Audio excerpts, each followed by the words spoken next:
Hello my YouTube family, ಹೇಗಿದ್ದೀರಾ ಎಲ್ಲರೂ? I hope ಎಲ್ಲರೂ ಚೆನ್ನಾಗಿದ್ದೀರಾ. ಅದೇ ರೀತಿ ನಿಮ್ಮ ಲೈಫ್ನಲ್ಲಿ ಪಾಸಿಟಿವ್ ಆಗಿ ಥಿಂಕ್ ಮಾಡ್ತಾ ಇದ್ದೀರಾ ಅಂತ ಅಂದ್ಕೊಂಡಿದ್ದೀನಿ.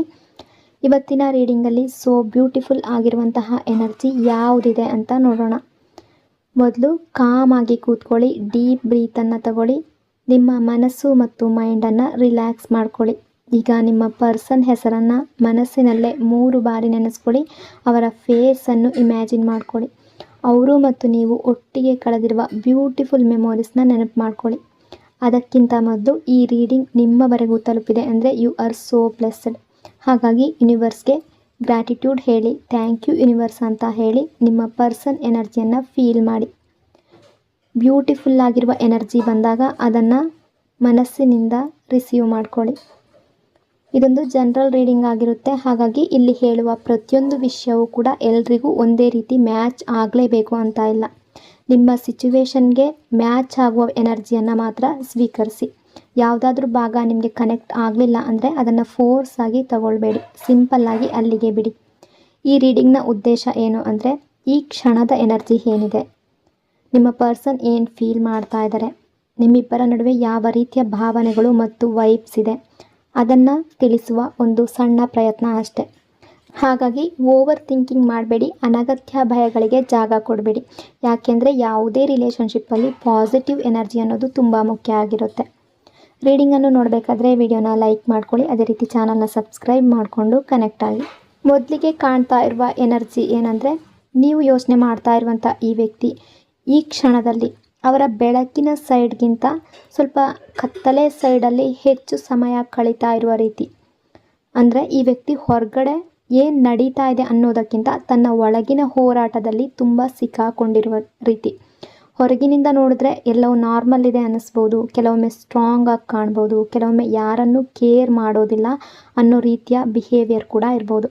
ಆದರೆ ಅವರ ಒಳಗಿನ ಪ್ರಪಂಚದಲ್ಲಿ ಮಾತ್ರ ಸಾಕಷ್ಟು ಕನ್ಫ್ಯೂಷನ್ಗಳು, ಗೊಂದಲಗಳು ನಡೀತಾ ಇದೆ.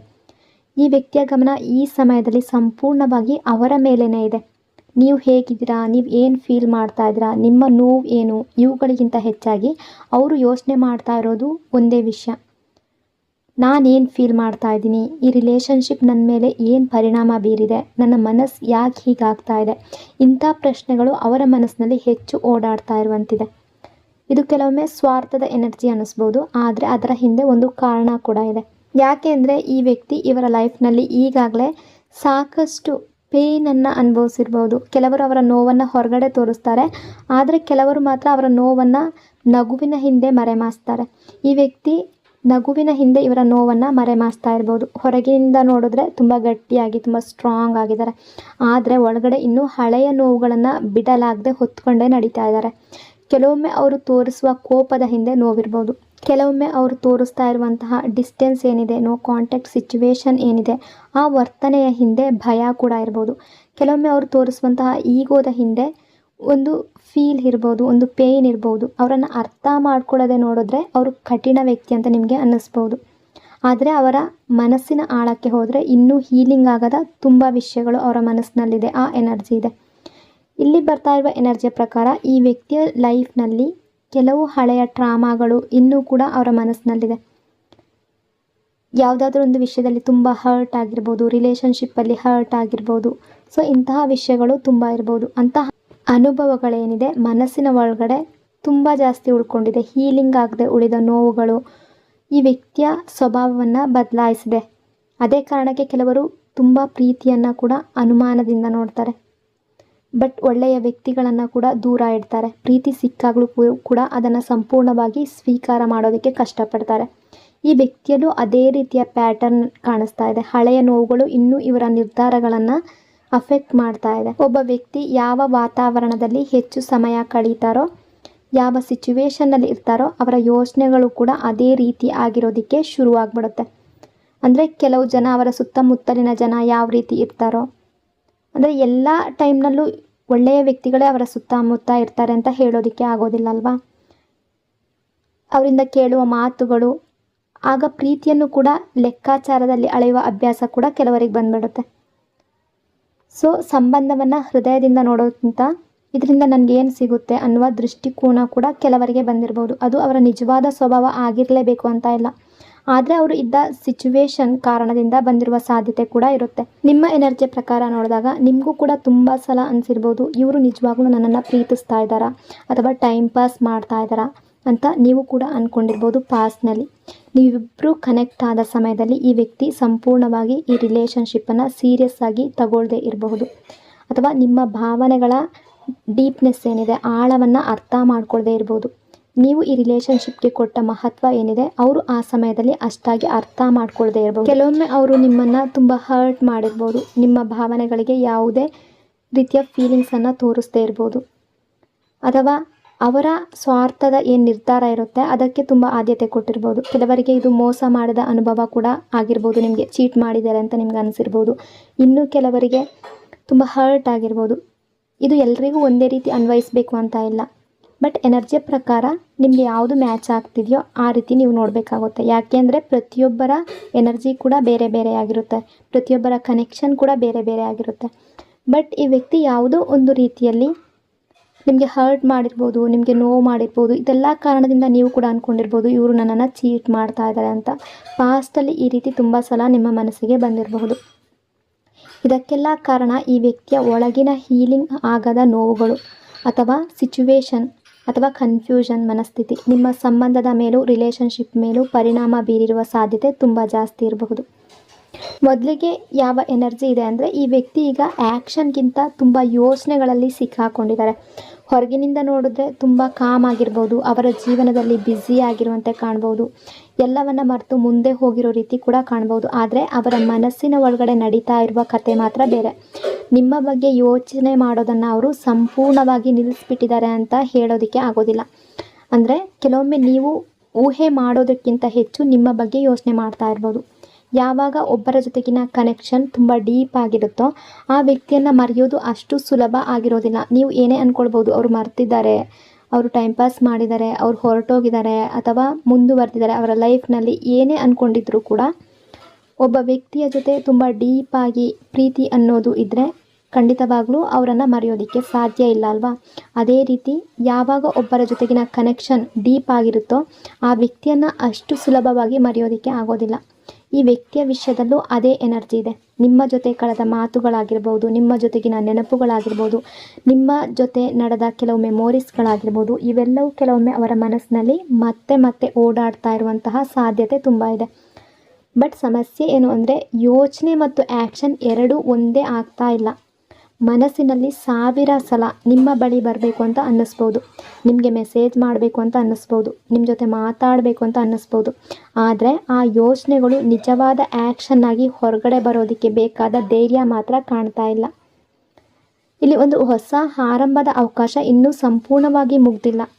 ಬಟ್ ಆ ಅವಕಾಶವನ್ನು ಬಳಸ್ಕೊಳ್ಳೋದಕ್ಕೆ ಅವರು ಇನ್ನೂ ಕೂಡ ಹೆಜ್ಜೆ ಆಗ್ತಾ ಇಲ್ಲ, ಮುಂದಿನ ಸ್ಟೆಪ್ ಆಗ್ತಾ ಇಲ್ಲ. ಈ ರಿಲೇಷನ್ಶಿಪ್ಗೆ ಅಲ್ಲೇ ಸ್ಟಕ್ ಆಗಿದ್ದಾರೆ.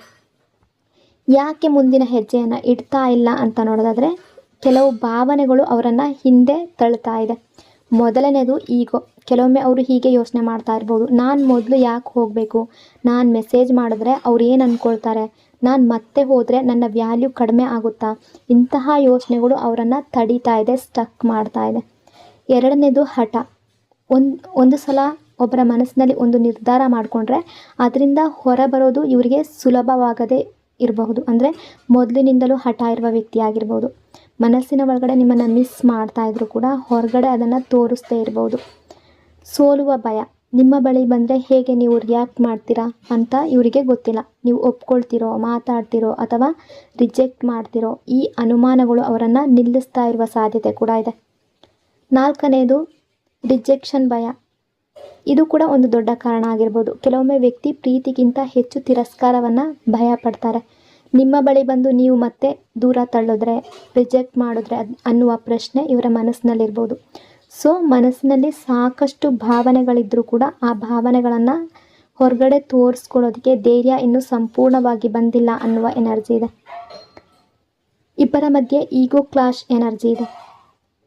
ಅಂದರೆ ನಿಮ್ಮಿಬ್ಬರ ಮಧ್ಯೆ ಯಾವುದಾದ್ರೂ ವಿಷಯದಲ್ಲಿ ಫೈಟ್ ಆಗಿರ್ಬೋದು, ಜಗಳ ಅಥವಾ ಕೋಪದ ರೂಪದಲ್ಲಿ ಇಬ್ಬರು ಕೂಡ ಮಾತಾಡಿರ್ಬೋದು, ಅಥವಾ ಕೋಪ ಇಲ್ದೇ ಕೂಡ ಈಗೋ ತೋರಿಸ್ಕೊಳ್ತಾ ಇರ್ಬೋದು. ಕೆಲವೊಮ್ಮೆ ಇಬ್ಬರು ಕೂಡ ಒಬ್ಬರನ್ನೊಬ್ಬರು ತುಂಬ ಮಿಸ್ ಮಾಡ್ಕೊಳ್ತಾ ಇರ್ತಾರೆ, ಆದರೆ ಯಾರು ಕೂಡ ಮುಂದೆ ಬರೋದಿಲ್ಲ. ಅದೇ ಎನರ್ಜಿ ಇಲ್ಲಿದೆ.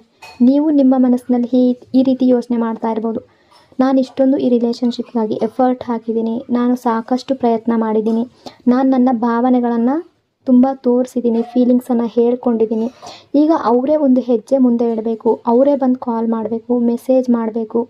ನೀವು ಕೂಡ ಈ ರೀತಿ ಥಿಂಕ್ ಮಾಡ್ತಾ ಇರ್ಬೋದು.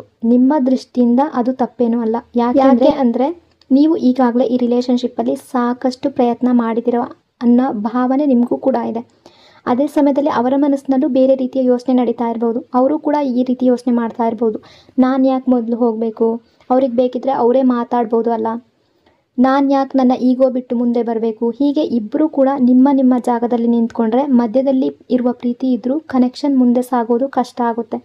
ಕೆಲವೊಮ್ಮೆ ಸಮಸ್ಯೆ ಪ್ರೀತಿಯ ಕೊರತೆಯಲ್ಲ, ಸಮಸ್ಯೆ ಕಮ್ಯುನಿಕೇಷನ್ ಕೊರತೆಯಲ್ಲಿರುತ್ತೆ. ಇಬ್ಬರು ಒಬ್ಬರಿಗಾಗಿ ಯೋಚನೆ ಮಾಡ್ತಾ ಇದ್ದೀರಾ, ನೀವು ಅವರ ಬಗ್ಗೆ ಯೋಚನೆ ಮಾಡ್ತಾ ಇದ್ದೀರಾ, ಅವರು ನಿಮ್ಮ ಬಗ್ಗೆ ಯೋಚನೆ ಮಾಡ್ತಾ ಇದ್ದಾರೆ, ಆದರೆ ಯಾರೂ ಅದನ್ನು ಹೇಳ್ಕೊಡೋದಿಲ್ಲ. ಇಬ್ಬರೂ ಕೂಡ ಒಬ್ಬರನ್ನೊಬ್ಬರು ಕಾಯ್ತಾ ಇದ್ದೀರಾ, ಆದರೆ ಯಾರೂ ಕೂಡ ಮುಂದೆ ಹೆಜ್ಜೆ ಇಡ್ತಾ ಇಲ್ಲ. ಅದೇ ಕಾರಣಕ್ಕೆ ಈ ರಿಲೇಷನ್ಶಿಪ್ಪಲ್ಲಿ ಈಗ ಒಂದು ಸ್ಟಕ್ ಎನರ್ಜಿ ಕಾಣ್ತಾ ಇದೆ. ರಿಲೇಷನ್ಶಿಪ್ ಸಂಪೂರ್ಣ ಮುಗಿದು ಹೋಗಿದೆ ಅನ್ನುವ ಫೀಲಿಂಗ್ಸ್ ಇಲ್ಲಿ ಇಲ್ಲ, ಆದರೆ ಮುಂದೆ ಹೋಗೋದಕ್ಕೆ ಬೇಕಾದ ಮೂಮೆಂಟ್ ಕೂಡ ಇನ್ನೂ ಕೂಡ ಇಬ್ಬರು ತಗೊಳ್ತಾ ಇಲ್ಲ. ಸದ್ಯಕ್ಕೆ ಇಬ್ಬರು ಕೂಡ ನಿಮ್ಮ ಭಾವನೆಗಳ ಜೊತೆಗೆ ನಿಮ್ಮ ಕಡೆ ನಿಂತ್ಕೊಂಡಿರುವಂತಹ ಸ್ಟಕ್ ಎನರ್ಜಿ ಇದೆ. ಬಟ್ ತುಂಬ ಬ್ಯೂಟಿಫುಲ್ ಆಗಿರುವಂಥ, ತುಂಬ ಸುಂದರವಾದ, ಹೃದಯ ತಟ್ಟುವಂತಹ ಎನರ್ಜಿ ಇದೆ. ಮೊದಲಿಗೆ ನಿಮ್ಮ ಬಗ್ಗೆ ನೀವು ಕೆಲವೊಂದು ಸಲ ನೀವೇ ಅನುಮಾನ, ಡೌಟ್ ಪಡ್ತಾ ಇರ್ಬೋದು. ಅಂದರೆ ನಾನು ಯಾಕೆ ಈ ರೀತಿ ವರ್ತನೆ ಮಾಡಿದೆ, ಅಥವಾ ನಾನು ಇನ್ನೂ ಒಳ್ಳೆ ರೀತಿ ಬಿಹೇವ್ ಮಾಡಬೇಕಿತ್ತಾ, ಅವರಿಗೆ ಹರ್ಟ್ ಆಯಿತಾ, ಈ ರೀತಿಯೆಲ್ಲ ನೀವು ಕೂಡ ಕೆಲವೊಂದು ಸಲ ಯೋಚನೆ ಮಾಡಿರಬಹುದು. ಎನರ್ಜಿಯ ಪ್ರಕಾರ ನಿಮ್ಮಲ್ಲಿ ತುಂಬ ಆತ್ಮವಿಶ್ವಾಸ ಅನ್ನೋದಿದೆ. ನೀವು ಲೈಫ್ನಲ್ಲಿ ನಿಮ್ಮದೇ ಆದ ಸ್ಥಾನವನ್ನು ಕಟ್ಕೊಂಡಿರುವ ವ್ಯಕ್ತಿ ಆಗಿರ್ಬೋದು. ಅಂದರೆ ನಿಮ್ಮ ಲೈಫ್ನಲ್ಲಿ ನೀವು ಸ್ಟ್ರಗಲ್ ಮಾಡಿಯೇ ಮೇಲೆ ಬಂದಿದ್ದೀರಾ. ಸಣ್ಣ ಪುಟ್ಟ ಅಚೀವ್ಮೆಂಟ್ ಕೂಡ ಆಗಿರ್ಬೋದು, ನಿಮ್ಮದೇ ಕನಸುಗಳಿರ್ಬೋದು. ಕೆಲವರಿಗೆ ಆರ್ಥಿಕವಾಗಿ ತುಂಬ ಸ್ವತಂತ್ರವಾಗಿರುವ ಎನರ್ಜಿ ಕೂಡ ಇದೆ. ಅಂದರೆ ನೀವು ಇಂಡಿಪೆಂಡೆಂಟ್ ಆಗಿರ್ಬೋದು, ಯಾರ ಮೇಲೂ ಸಂಪೂರ್ಣ ಡಿಪೆಂಡ್ ಆಗದೆ ನಿಮ್ಮ ಲೈಫನ್ನು ನಿಮ್ಮ ರೀತಿಯಲ್ಲಿ ಕಟ್ಕೊಳ್ಳೋದಕ್ಕೆ ಪ್ರಯತ್ನ ಪಡ್ತಾ ಇರುವ ವ್ಯಕ್ತಿ ಕೂಡ ನೀವಾಗಿರ್ಬೋದು. ಅದರ ಜೊತೆಗೆ ಜನರ ಜೊತೆ ಬೆರೆಯುವ ರೀತಿ ತುಂಬ ಒಳ್ಳೆ ರೀತಿಯಲ್ಲಿ ಬೆರೆಯುವ ವ್ಯಕ್ತಿ ಕೂಡ ನೀವಾಗಿರ್ಬೋದು. ನೀವು ಎಲ್ರಿಗೂ ಕೂಡ ಗೌರವ ಕೊಡುವ ಸ್ವಭಾವ ಹೊಂದಿರುವ ವ್ಯಕ್ತಿ ಆಗಿರ್ಬೋದು. ಅವಶ್ಯಕತೆ ಇದ್ದಾಗ ಸಹಾಯ ಮಾಡುವ ಮನಸ್ಸು ಕೂಡ ನಿಮ್ಮಲ್ಲಿ ತುಂಬ ಇದೆ. ಹೊರಗಿನ ಜನರು ನಿಮ್ಮನ್ನು ಯಾವ ರೀತಿ ನೋಡ್ತಾರೆ ಅಂದರೆ, ನಿಮ್ಮನ್ನು ಮೊದಲ ಸಲ ನೋಡುವವರು ಕೆಲವೊಮ್ಮೆ ತಪ್ಪಾಗಿ ಅರ್ಥ ಮಾಡ್ಕೊಳ್ಬೋದು. ಅಂದರೆ ಆ್ಯಟಿಟ್ಯೂಡ್ ಇದೆ ಅಂತ ನಿಮ್ಮನ್ನು ಅಂದ್ಕೊಳ್ಬಹುದು, ಅಥವಾ ಈಗೋ ಇದೆ ಅಂತ ಅಂದ್ಕೊಳ್ಬೋದು. ನಿಮ್ಮ ಮೌನವನ್ನು ಅವರು ಒಂದು ರೀತಿ ಆ್ಯಟಿಟ್ಯೂಡ್ ಅಂತ ಅರ್ಥ ಮಾಡ್ಕೊಳ್ಬೋದು. ನಿಮ್ಮ ವ್ಯಕ್ತಿತ್ವ ನೋಡಿ, ಇವರು ತುಂಬ ರಿಸರ್ವ್ಡ್ ಅಂತ ಅನ್ನಿಸ್ಬೋದು ಬೇರೆಯವರಿಗೆ, ನಿಮ್ಮ ಜೊತೆ ಮಾತಾಡೋದು ಕಷ್ಟ ಅಂತ ಅನ್ನಿಸ್ಬೋದು. ಆದರೆ ನಿಜವಾದ ಕತೆ ಅದಕ್ಕಿಂತ ಬೇರೆ ಇರುತ್ತೆ. ಯಾರು ನಿಮ್ಮ ಜೊತೆ ಸ್ವಲ್ಪ ಸಮಯ ಕಳೀತಾರೋ, ಯಾರು ನಿಮ್ಮ ಜೊತೆ ಮನಸಾರೆ ಮಾತಾಡ್ತಾರೋ ಅವರಿಗೆ ನಿಮ್ಮ ನಿಜವಾದ ವ್ಯಕ್ತಿತ್ವ ಗೊತ್ತಾಗುತ್ತೆ. ನಿಮ್ಮೊಳಗೆ ತುಂಬ ಸಾಫ್ಟ್ ಹಾರ್ಟ್ ಇದೆ, ತುಂಬ ಹಂಬಲ್ ನೇಚರ್ ಇದೆ. ನಿಮ್ಮ ಹತ್ತಿರದವರು ನಿಮ್ಮನ್ನು ಬಿಟ್ಟು ಹೋಗದೆ ಇರೋದಕ್ಕೆ ಇದೇ ಕಾರಣ ಕೂಡ ಇರ್ಬೋದು. ಯಾಕೆಂದರೆ ನಿಮ್ಮ ಜೊತೆ ಮಾತಾಡಿದ ಮೇಲೆ ಜನರಿಗೆ ಒಂದು ಕಂಫರ್ಟ್ ಫೀಲ್ ಆಗುತ್ತೆ. ಹಾಗಿದ್ರೆ ನಿಮಗೆ ಯಾಕೆ ಈ ನೋವು ಅಂತ ನೋಡೋದಾದರೆ, ನಿಮ್ಮ ಲೈಫ್ನಲ್ಲಿ ಸಾಕಷ್ಟು ಒಳ್ಳೆಯ ವಿಷಯಗಳು ಕೂಡ ಇರಬಹುದು. ನಿಮ್ಮ ಬಳಿ ಅಚೀವ್ಮೆಂಟ್ ಇರ್ಬೋದು, ನಿಮ್ಮ ಬಳಿ ರೆಸ್ಪೆಕ್ಟ್ ಇದೆ, ನಿಮ್ಮ ಬಳಿ ಒಳ್ಳೆಯ ಜನರಿದ್ದಾರೆ, ಫ್ರೆಂಡ್ಸ್ ಇದ್ದಾರೆ. ಬಟ್ ನೀವು ಬೇಕು ಅಂತ ಅಂದ್ಕೊಳ್ಳುವ ಆ ವ್ಯಕ್ತಿಯ ಜಾಗವನ್ನು ಬೇರೆ ಯಾರೂ ಕೂಡ ತುಂಬೋದಕ್ಕೆ ಸಾಧ್ಯ ಆಗದೆ ಇರ್ಬೋದು. ಇದೇ ಕಾರಣಕ್ಕೆ ಈ ನೋವು ಇನ್ನೂ ಉಳ್ಕೊಂಡಿದೆ. ನಿಮ್ಮಲ್ಲಿ ಎಲ್ಲವೂ ಇದ್ದರೂ ಕೂಡ ಒಬ್ಬ ವ್ಯಕ್ತಿಯ ವಿಚಾರ ಬಂದಾಗ ಮಾತ್ರ ನಿಮ್ಮ ಹೃದಯ ಸಾಫ್ಟ್ ಆಗಿಬಿಡುತ್ತೆ. ಅವರನ್ನು ನೆನಪಿಸ್ಕೊಳ್ತೀರಾ, ಅವ್ರ ಜೊತೆ ಕಳೆದ ಕ್ಷಣಗಳು ನೆನಪಾಗುತ್ತೆ. ಕೆಲವೊಮ್ಮೆ ಅವರು ನಿಮ್ಮಿಂದ ದೂರ ಆಗಿದ್ದಾರೆ ಅನ್ನೋದು ನಿಮ್ಮ ಮನಸ್ಸಿಗೆ ಖಾಲಿತನ ಕೊಡ್ಬೋದು. ಅದರಿಂದ ನೋವಾಗಿದ್ದರೂ ಕೂಡ, ಅವರ ಕಾರಣದಿಂದ ಕಣ್ಣೀರು ಬಂದಿದ್ದರೂ ಕೂಡ, ಅವರ ಕಾರಣದಿಂದ ನೀವು ಎಷ್ಟೇ ಹರ್ಟ್ ಆಗಿದ್ದರೂ ಕೂಡ ಮನಸ್ಸು ಮಾತ್ರ ಅವರನ್ನು ಸಂಪೂರ್ಣವಾಗಿ ಬಿಡೋದಕ್ಕೆ ಸಿದ್ಧ ಆಗಿಲ್ಲ. ಆ ಎನರ್ಜಿ ಇದೆ. ಯಾಕೆಂದರೆ ಇದು ಸಾಮಾನ್ಯವಾಗಿ ಇರುವಂತಹ ಅಟ್ರಾಕ್ಷನ್ ಅಲ್ಲ, ಕೇವಲ ಇಷ್ಟಪಟ್ಟಿದ್ದು ಅಥವಾ ಕ್ರಶ್ ಅನ್ನುವ ಎನರ್ಜಿ ಅಲ್ಲ. ನಿಮ್ಮಿಬ್ಬರ ನಡುವೆ ಸಾಮಾನ್ಯ ರಿಲೇಷನ್ಶಿಪ್ಗಿಂತ ತುಂಬ ಡೀಪ್ ಆಗಿರುವಂತಹ ಒಂದು ಬಾಂಡಿಂಗ್ ಇತ್ತು. ಅದು ಈಗಲೂ ಇದೆ ನಿಮ್ಮ ಮನಸ್ಸಿನಲ್ಲಿ. ಅವರೆಷ್ಟೇ ದೂರ ಇರ್ಬೋದು, ಡಿಸ್ಟೆನ್ಸ್ ಇರ್ಬೋದು, ನೋ ಕಾಂಟ್ಯಾಕ್ಟ್ ಸಿಚುವೇಶನ್ ಇರಬಹುದು. ಬಟ್ ಡೀಪ್ ಆಗಿರುವ ಭಾವನೆ, ಫೀಲಿಂಗ್ಸ್ಗಳು ನಿಮಗೆ ಇನ್ನೂ ಕೂಡ ಆ ವ್ಯಕ್ತಿಯ ಮೇಲೆ ಇದೆ. ಕೆಲವೊಮ್ಮೆ ಒಬ್ಬ ವ್ಯಕ್ತಿಯನ್ನು ಯಾಕೆ ಮರೆಯೋದಕ್ಕೆ ಆಗ್ತಾ ಇಲ್ಲ ಅನ್ನೋದು ನಮಗೆ ಅರ್ಥ ಆಗೋದಿಲ್ಲ. ಅವರು ನಮ್ಮ ಲೈಫ್ನಲ್ಲಿ ತುಂಬ ಕಡಿಮೆ ಸಮಯ ಇರ್ಬೋದು, ಅವರ ನೆನಪು ಮಾತ್ರ ತುಂಬ ವರ್ಷಗಳವರೆಗೂ ಉಳ್ಕೊಬಿಡುತ್ತೆ. ಇಲ್ಲಿ ಅದೇ ಎನರ್ಜಿ ಇದೆ. ಈ ರಿಲೇಷನ್ಶಿಪ್ ಕೇವಲ ಮಾತುಗಳ ಮಟ್ಟದಲ್ಲಿ ಇರಲಿಲ್ಲ, ಹೃದಯದ ಮಟ್ಟದಲ್ಲಿ ಕನೆಕ್ಟ್ ಆಗಿದ್ದಂತಹ ಎನರ್ಜಿ. ಅದಕ್ಕಾಗಿ ಈ ರಿಲೇಷನ್ಶಿಪ್ಪನ್ನು ಮರೆಯೋದು ಅಥವಾ ಸಂಪೂರ್ಣವಾಗಿ ಬಿಡೋದು ನಿಮಗೂ ಕೂಡ ಸುಲಭ ಆಗ್ತಾ ಇಲ್ಲ. ಈ ವ್ಯಕ್ತಿಯ ಎನರ್ಜಿಯ ಪ್ರಕಾರ ನೋಡೋದಾದರೆ, ಈ ವ್ಯಕ್ತಿ ನಿಮ್ಮ ಬಗ್ಗೆ ಸಂಪೂರ್ಣವಾಗಿ ಯೋಚನೆ ಮಾಡೋದನ್ನು ನಿಲ್ಲಿಸ್ಬಿಟ್ಟಿದ್ದಾರೆ ಅಂತ ಹೇಳೋದಕ್ಕೆ ಆಗೋದಿಲ್ಲ. ಇವರು ಯಾರೊಂದಿಗಾದರೂ ನಿಮ್ಮ ಜೊತೆ ಮಾತಾಡಬೇಕಾದ್ರೂ ಕೂಡ ನಿಮ್ಮ ನೆನಪು ಜಾಸ್ತಿ ಆಗ್ತಾ ಇದೆ. ಬಹುಶಃ ಒಬ್ಬ ಫ್ರೆಂಡ್ಸ್ ಜೊತೆ ಮಾತಾಡಬೇಕಾದ್ರೂ ಕೂಡ ನಿಮ್ಮ ಬಗ್ಗೆ ಮಾತಾಡ್ತಾರೆ, ಅಥವಾ ಅವರಿಗೂ ಕೂಡ ಆ ಫ್ರೆಂಡ್ಗೂ ಕೂಡ ನಿಮ್ಮ ಬಗ್ಗೆ ಗೊತ್ತಿರಬಹುದು. ಸೊ ಅವರ ಬಗ್ಗೆ ಕೂಡ ನಿಮ್ಮ ಬಗ್ಗೆ ಇರುವ ಫೀಲಿಂಗ್ಸನ್ನು ಶೇರ್ ಮಾಡ್ಕೊಳ್ಬೋದು, ಅಥವಾ ಬೇರೆ ಯಾರಿಂದಲಾದರೂ ಈ ರಿಲೇಷನ್ಶಿಪ್ಗಾಗಿ ಸಜೆಷನ್ ಪಡಿತಾ ಇರಬಹುದು. ಒಟ್ಟಿನಲ್ಲಿ ಹೇಳಬೇಕು ಅಂದರೆ ಬೇರೆಯವರ ಜೊತೆ ಕೂಡ ನಿಮ್ಮ ಬಗ್ಗೆ ಮಾತಾಡೋದು ಅಥವಾ ನಿಮ್ಮ ನೆನಪು ಮಾಡ್ಕೊಳ್ಳೋದು ಈ ವ್ಯಕ್ತಿ ಕೂಡ ಮಾಡ್ತಾ ಇದ್ದಾರೆ. ಆ ಎನರ್ಜಿ ಇದೆ. ಬಟ್ ಈ ವ್ಯಕ್ತಿ 2 ದಾರಿಗಳ ಮಧ್ಯ ನಿಂತಿರುವಂತೆ ಕಾಣ್ತಾ ಇದ್ದಾರೆ. ಒಂದು, ಇಲ್ಲಿ ಕನ್ಫ್ಯೂಷನ್ ಎನರ್ಜಿ ಇದೆ, ಮನಸ್ಸಿನಲ್ಲಿ ತುಂಬ ಗೊಂದಲದ ಎನರ್ಜಿ ಇದೆ. ಒಂದು ಕಡೆ ಮನಸ್ಸು ನಿಮ್ಮ ಕಡೆ ತುಂಬ ಎಳಿತಾ ಇದೆ, ಇನ್ನೊಂದು ಕಡೆ ಈಗೋ ಎನರ್ಜಿ ಇದೆ. ಈಗೋ ಮತ್ತು ಗೊಂದಲ ಅವರನ್ನು ಹಿಂದೆ ತಳ್ತಾ ಇದೆ.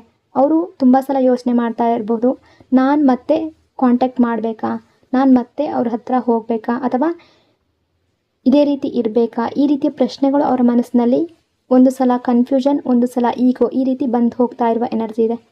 ಸಂಪೂರ್ಣ ಕ್ಲಾರಿಟಿಯಲ್ಲಿ ಇಲ್ಲ ಅನ್ನುವ ಎನರ್ಜಿ ಇವತ್ತಿನ ಎನರ್ಜಿ.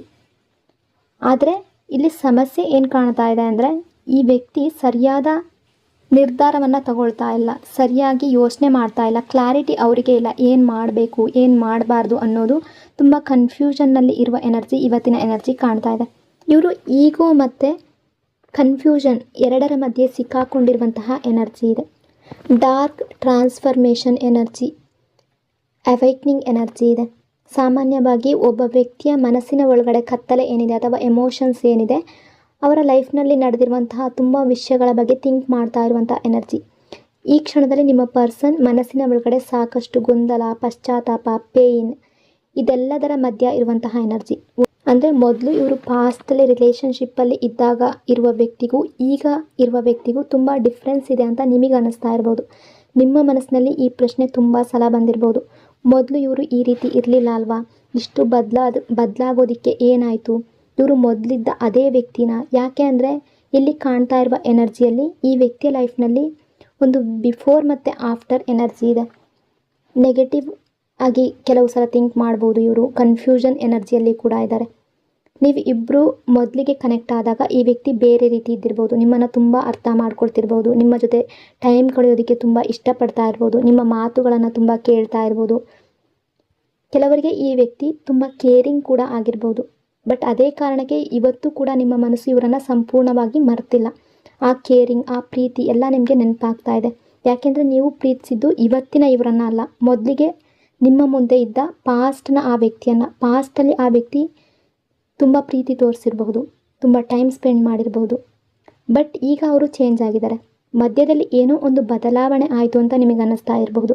ನಿಧಾನವಾಗಿ ಇವರ ಮಾತು ಬದಲಾಗಿರ್ಬೋದು, ಇವರ ಬಿಹೇವಿಯರ್ ಬದಲಾಗಿರ್ಬೋದು, ರಿಪ್ಲೈ ಬದಲಾಗಿರ್ಬೋದು, ನಿಮ್ಮ ಬಗ್ಗೆ ಇರುವ ಇಂಟ್ರೆಸ್ಟ್, ಆಸಕ್ತಿ ಬದಲಾಗಿರ್ಬೋದು. ನಿಮ್ಮಿಬ್ಬರ ನಡುವೆ ಇದ್ದ ಕನೆಕ್ಷನ್ ಕೂಡ ಮೊದಲಿನಷ್ಟು ತುಂಬ ವಾರ್ಮ್ ಆಗಿ ಉಳಿಲಿಲ್ಲ. ಈ ಬದಲಾವಣೆಯ ಹಿಂದೆ ಹೊರಗಿನ ಪ್ರಭಾವ ಕೂಡ ಇರ್ಬೋದು. ಅಂದರೆ ಸಿಚುವೇಶನ್ ಕಾರಣ ಇರಬಹುದು, ಯಾರೋ ಒಬ್ಬರು ಇವರ ಮನಸ್ಸಿನ ಮೇಲೆ ಪ್ರಭಾವ ಬೀರಿರ್ಬೋದು, ಯಾರೋ ಒಬ್ಬರು ಈ ರಿಲೇಷನ್ಶಿಪ್ಪಲ್ಲಿ ಮಧ್ಯದಲ್ಲಿ ಬಂದಿರ್ಬೋದು. ಅಂದರೆ ಫ್ಯಾಮಿಲಿ ಆಗಿರ್ಬೋದು, ಅಥವಾ ಸಿಚುವೇಶನ್ ಆಗಿರ್ಬೋದು, ಅವರ ಕೆರಿಯರ್ ಆಗಿರ್ಬೋದು, ಜಾಬ್ ಆಗಿರ್ಬೋದು, ಯಾವುದೋ ಒಂದು ಅಡ್ಡವಾಲ್ ರೀತಿ ಬಂದಿರ್ಬೋದು. ಅಥವಾ ನಿಮ್ಮಿಬ್ಬರ ನಡುವೆ ಇದ್ದ ಬಾಂಡನ್ನು ಅದು ಕಂಟ್ರೋಲ್ ಮಾಡೋದಕ್ಕೆ ಟ್ರೈ ಮಾಡಿರ್ಬೋದು. ಇಲ್ಲಿ ಥರ್ಡ್ ಪರ್ಸನ್ ಎನರ್ಜಿ ಎಲ್ಲರ ಲೈಫ್ನಲ್ಲಿ ಅಲ್ಲ, ಕೆಲವರ ಲೈಫ್ನಲ್ಲಿ distraction energy, karmic lesson energy ಇದೆ. ಅಂದರೆ ಇದು ಕೆಲವರಿಗೆ ಫ್ರೆಂಡ್ಸ್ ರೂಪದಲ್ಲಿ ಆಗಿರ್ಬೋದು, ಅಥವಾ ಫ್ಯಾಮಿಲಿ ಆಗಿರ್ಬೋದು, ಕೆಲಸದ ಜಾಗದಲ್ಲಿ ಯಾರಾದರೂ ಆಗಿರ್ಬೋದು. ಅಂದರೆ ಹೊರಗಿನ ಒಂದು ಎನರ್ಜಿ ಈ ರಿಲೇಷನ್ಶಿಪ್ಪಲ್ಲಿ ಬಂದಿರ್ಬೋದು. ಯಾವುದೋ ಒಂದು ಸಿಚುವೇಶನ್ ನಿಮ್ಮ ರಿಲೇಷನ್ಶಿಪ್ಪಲ್ಲಿ ನೆಗೆಟಿವ್ ಆಗಿ ಬಂದಿರ್ಬೋದು. ಬಟ್ ಯಾವ ಒಂದು ಸಿಚುವೇಶನ್ಗಾಗಿ ನಿಮ್ಮಿಂದ ದೂರ ಆದರೂ ಅದರಿಂದಲೇ ಇವರು ಪೇನ್ ಅನುಭವಿಸ್ತಿದ್ದಾರೆ ಅನ್ನುವ ಎನರ್ಜಿ ಇದೆ. ಅವರು ಅಂದ್ಕೊಳ್ತಾ ಇದ್ದಾರೆ, ಯಾರು ಕೂಡ ಯೋಚನೆ ಮಾಡಿದಷ್ಟು ಎಲ್ಲರೂ ನಿಜವಾದವರಲ್ಲ, ಎಲ್ಲರೂ ನಿಜವಾದ ಒಳ್ಳೆತನ ಹೊಂದಿರೋದಿಲ್ಲ ಅಂತ ಅವ್ರಿಗೆ ಗೊತ್ತಾಗ್ತಾ ಇದೆ. ಹೊರಗಡೆ ಕಾಣುವ ಎಲ್ಲ ಸಂಬಂಧಗಳು ನಿಜವಾದ ಸಂಬಂಧಗಳಾಗೋದಿಲ್ಲ ಅನ್ನೋದು ಜೀವನ ಅವರಿಗೆ ಲೆಸನ್ ಕಲಿಸ್ತಾ ಇದೆ. ಬಟ್ ಪ್ರೆಸೆಂಟ್ ಟೈಮಲ್ಲಿ ನಿಮ್ಮ ವ್ಯಾಲ್ಯೂ ರಿಯಲೈಸ್ ಮಾಡ್ತಾ ಇರುವ ಎನರ್ಜಿ ಇದೆ, ಅವೇಕ್ನಿಂಗ್ ಎನರ್ಜಿ ಇದೆ. ನಿಮ್ಮಿಂದ ದೂರ ಆದಮೇಲೆ, ನಿಮ್ಮ ಜಾಗ ಖಾಲಿ ಆದಮೇಲೆ ಈ ವ್ಯಕ್ತಿಗೆ ಹಲವಾರು ವಿಷಯಗಳು ಅರ್ಥ ಆಗೋದಕ್ಕೆ ಶುರುವಾಗಿದೆ. ಮೊದಲು ನಿಮ್ಮನ್ನು ಸಾಮಾನ್ಯ ವ್ಯಕ್ತಿಯಂತೆ ನೋಡಿರ್ಬೋದು. ನಿಮ್ಮ ಪ್ರೀತಿ ಎಷ್ಟು ನಿಜವಾಗಿತ್ತು ಅನ್ನೋದನ್ನು ಗಮನಿಸದೇ ಇರ್ಬೋದು. ನಿಮ್ಮ ಕಾಳಜಿ ಎಷ್ಟು ಪ್ಯೂರ್ ಆಗಿತ್ತು ಅನ್ನೋದನ್ನು ಅರ್ಥ ಮಾಡ್ಕೊಳ್ಳದೇ ಇರಬಹುದು. ಆದರೆ ಈಗ ನಿಧಾನವಾಗಿ ಅವ್ರಿಗೆ ವ್ಯತ್ಯಾಸ, ಡಿಫ್ರೆನ್ಸ್ ಅನ್ನೋದು ಗೊತ್ತಾಗ್ತಾ ಇದೆ. ಯಾರು ನನ್ನ ಜೊತೆ ಇದ್ದರು, ಯಾರು ನಿಜವಾಗ್ಲೂ ನನ್ನ ಜೊತೆ ನಿಂತರು, ಯಾರು ಸ್ವಾರ್ಥ ಇಲ್ಲದೆ ಪ್ರೀತಿ ಮಾಡಿದ್ರು ಅನ್ನೋದು ಈಗ ಅರ್ಥ ಆಗ್ತಾ ಇದೆ. ನೀವು ಮಾಡಿದ ಸಣ್ಣ ಸಣ್ಣ ವಿಷಯಗಳೇ ಈಗ ಅವರಿಗೆ ದೊಡ್ಡದಾಗಿ ನೆನಪಾಗ್ತಾ ಇದೆ. ನೀವು ಕೊಟ್ಟ ಸಮಯ, ನೀವು ತೋರಿಸಿದ ಕಾಳಜಿ, ನೀವು ತೋರಿಸಿದ ಎಫರ್ಟ್, ನೀವು ಕೊಟ್ಟ ಸಪೋರ್ಟ್, ನೀವು ಕೊಟ್ಟ ತ್ಯಾಗ, ಇದೆಲ್ಲವೂ ಈಗ ಅವರ ಮನಸ್ಸಿನಲ್ಲಿ ಮತ್ತೆ ಮತ್ತೆ ಓಡಾಡ್ತಾ ಇದೆ. ರಿಗ್ರೆಟ್ ಎನರ್ಜಿ ಇದೆ, ರೀಕನ್ಸಿಲೇಷನ್ ಎನರ್ಜಿ ಇದೆ. ಈ ವ್ಯಕ್ತಿ ನಿಮ್ಮ ಬಗ್ಗೆ ಯೋಚನೆ ಮಾಡೋದನ್ನು ಸಂಪೂರ್ಣವಾಗಿ ನಿಲ್ಲಿಸಿಲ್ಲ. ವಿಶೇಷವಾಗಿ ಒಂಟಿಯಾಗಿದ್ದಾಗ, ಒಬ್ಬರೇ ಇದ್ದಾಗ, ಹಳೆಯ ನೆನಪುಗಳು ಬಂದಾಗ, ನಿಮ್ಮಿಬ್ಬರ ನಡುವೆ ನಡೆದಿರುವಂತಹ ಕ್ಷಣಗಳು ಇವರ ಮನಸ್ಸಿನಲ್ಲಿ ಮತ್ತೆ ಮತ್ತೆ ಬರ್ತಾ ಇದೆ. ಬಟ್ ಒಂದು ಭಯ ಕೂಡ ಇದೆ. ನಾನು ಮತ್ತೆ ಈ ರಿಲೇಷನ್ಶಿಪ್ಪಲ್ಲಿ ಹೋದೆ, ಅವ್ರು ನನ್ನನ್ನು ಒಪ್ಕೊಳ್ತಾರಾ, ನನ್ನನ್ನು ಕ್ಷಮಿಸ್ತಾರಾ, ನಾನು ಮಾಡಿದ ತಪ್ಪುಗಳ ನಂತರ ಮತ್ತೆ ಅವಕಾಶ ಕೊಡ್ತಾರಾ, ಇಂಥ ಪ್ರಶ್ನೆಗಳು ಇವರ ಮನಸ್ಸಿನಲ್ಲಿ ಓಡಾಡ್ತಾ ಇದೆ. ಅದಕ್ಕೆ ಕೆಲವೊಮ್ಮೆ ನಿಮ್ಮ ಬಳಿ ಬರಬೇಕು ಅಂತ ಅನಿಸುತ್ತೆ, ಮತ್ತೆ ಕೆಲವೊಂದು ಸಲ ಹಿಂದೆ ಸರಿತಾ ಇದ್ದಾರೆ. ಒಂದು ಹೆಜ್ಜೆ ಮುಂದೆ ಇಡ್ತಾರೆ, 2 ಹೆಜ್ಜೆ ಹಿಂದೆ ಹೋಗ್ತಾರೆ.